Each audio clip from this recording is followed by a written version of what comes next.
Edukado ka nga, bastos ka naman. Real talk, hindi lahat ng nakapagtapos may pinag-aralan. Nakagraduate ka lang, may karapatan ka ng mambastos ng tao. Ang taas naman ang tingin mo sa sarili mo. Kung talagang nakapag-aral ka, ba't hindi ka marunong rumispeto ng kapwa mo? Ang taong mapagkumbaba, ina-applyan sa totoong buhay. Kaya kahit anong masteral degree ang natapos mo, kung wala kang malasakit at pakikisama, kulang pa rin. Daig mo pa ang hindi nakapag-aral. Ang pagiging matalino, kasama dyan ang marunong rumispeto sa tao. Sa susunod na iangat mo ang title mo, tingnan mo muna ang sarili mo. Siguraduhin mo na marunong kang makitungo at rumispeto sa kapwa mo. Dahil ang tunay na may pinag-aralan, hindi lang nasa papel, hindi lang sa isip, sa salita at sa gawa. Knowledge will give you power, but character will give you respect.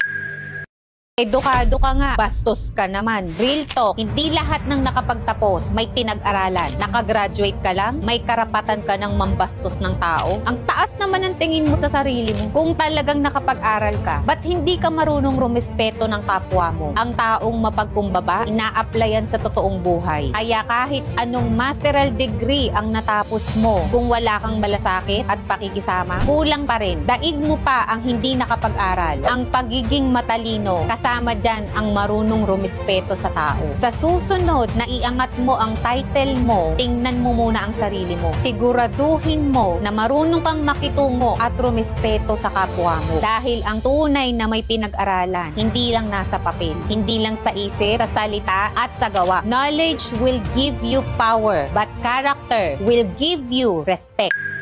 Edukado ka nga, bastos ka naman. Real talk, hindi lahat ng nakapagtapos may pinag-aralan. Nakagraduate ka lang, may karapatan ka ng mambastos ng tao. Ang taas naman ang tingin mo sa sarili mo. Kung talagang nakapag-aral ka, ba't hindi ka marunong rumispeto ng kapwa mo? Ang taong mapagkumbaba, ina-applyan sa totoong buhay. Kaya kahit anong masteral degree ang natapos mo, kung wala kang malasakit at pakikisama, kulang pa rin. Daig mo pa ang hindi nakapag-aral. Ang pagiging matalino, kasama dyan ang marunong rumispeto sa tao. Sa susunod na iangat mo ang title mo, tingnan mo muna ang sarili mo. Siguraduhin mo na marunong kang makitungo at rumispeto sa kapwa mo. Dahil ang tunay na may pinag-aralan, hindi lang nasa papel, hindi lang sa isip, sa salita at sa gawa. Knowledge will give you power, but character will give you respect.